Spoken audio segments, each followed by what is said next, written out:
Welcome back to Minnesota Live. Kristen Haubrich and Ben Lieber here, filling in for Chris and Megan. They will be back on Monday. So winter in Minnesota can be a challenging time for many of us as the days are shorter, work may feel harder, and right now tensions remain high in our state. Yeah, everything just feels harder and tougher to do. So there's a Minnesota author trying to reframe joy, not toxic positivity or denial of hard emotions, but as a practical strategy that helps people regulate, reconnect, and move forward. Here to share more about her book, Joy is the Strategy, is Rachel Bentz. And Rachel, you couldn't have a more perfect shirt and sweater for today. I know, it's That is what I was thinking. Absolutely. Did you get that custom made, or did you just happen to find it? But I want to. But no, it's beautiful, right? Yeah. Perfect. Yeah, Well, it's good to tell see you. us- Good to yes, see you, too. and tell us about yourself, and tell us, how the origins of the book and the strategy came about. Yeah, so as you said, I'm an author, a speaker, a coach, and I really started thinking about who that I was coaching was successful, and the people that really were the most successful were people who brought joy into their life. And so thinking about, well, what is that through line, and how does joy actually change our brain chemistry, which it does. Yeah. So thinking about that, doing some research, and then the book just kind of came. Yeah, I suppose when you have real life examples and you're in it all the time, I'm sure those ideas are just flowing through. You talk about that through line. Could you just go a little bit more in depth on that? Because we're not talking about just finding joy in a little pockets of moment through the day. It's more of just foundationally who you are. How do we get there? Yeah, it is really about choosing joy and making joy a habit. Just like we have a habit of brushing our teeth, we don't really think about it. We can have a habit of choosing joy, and that starts with small, intentional moments. So it is about just noticing the sunrise this morning, or that first sip of coffee, or your cat that's curled up at your feet. That we can start to notice those small pieces of joy. And if we continue to do that and train our brains to notice those joys, they compound, right? And they help us then, if you continue to notice that joy, it helps us lower cortisol. It helps us release dopamine and serotonin, all those really good, feel-good chemicals in our brains. And that then helps us make better decisions. So when I was noticing the people that I was coaching, it was both in leadership, it was in wellness. People were just making better decisions because our brains are more open, they're more creative, we're better able to kind of access different options. So it just boils down to joy. Now, do you have a time of day when we should really be focused on this? So, morning or maybe right before bed? What's your take on that? Good question. And I say yes to both. To both. But it's about if you wake up and have a gratitude practice, noticing that joy in the morning, that can help kind of reset your day. But I also think it's about noticing joy throughout the day. So it's taking that time to say, oh my goodness, that's a really cute puppy when I'm on my walk, and I know it's below zero and it's awful, but I'm noticing that cute thing.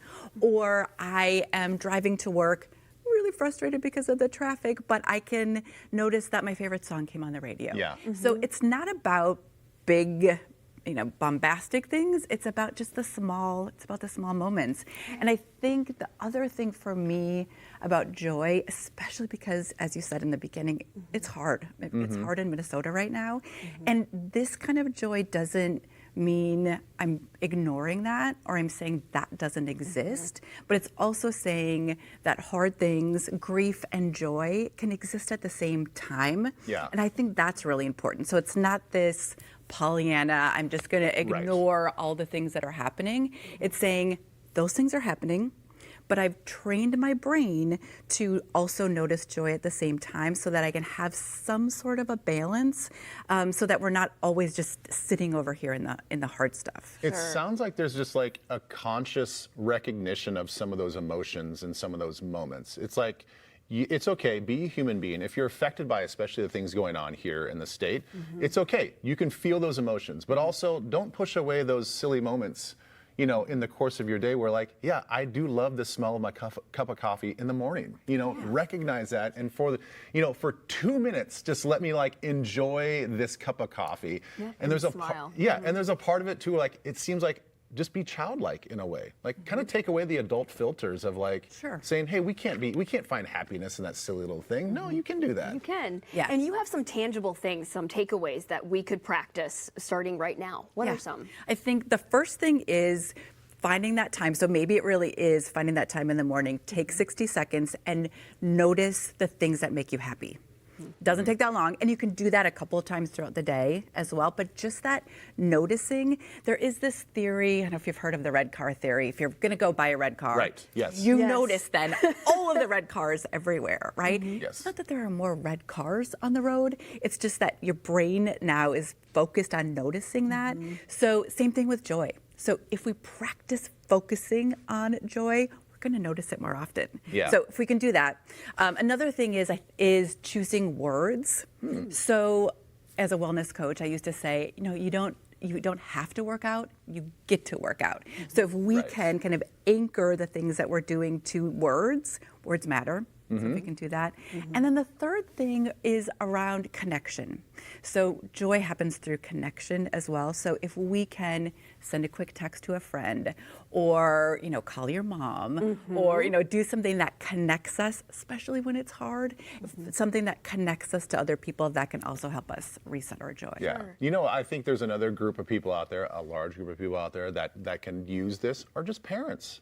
Right. Especially young parents. I mean, I remember, Stella's probably at an age where we're not getting like frustrated on a daily basis. My youngest is in 6th grade, so we're kind of out of that. But like when you're a young family, like things can get really frustrating. Deep breath. So I think a lot of young parents out there watching could really use something like this. Like just find little bits of joy, because it's not always just changing diapers and getting peed on all the time. I mean, it's some about that.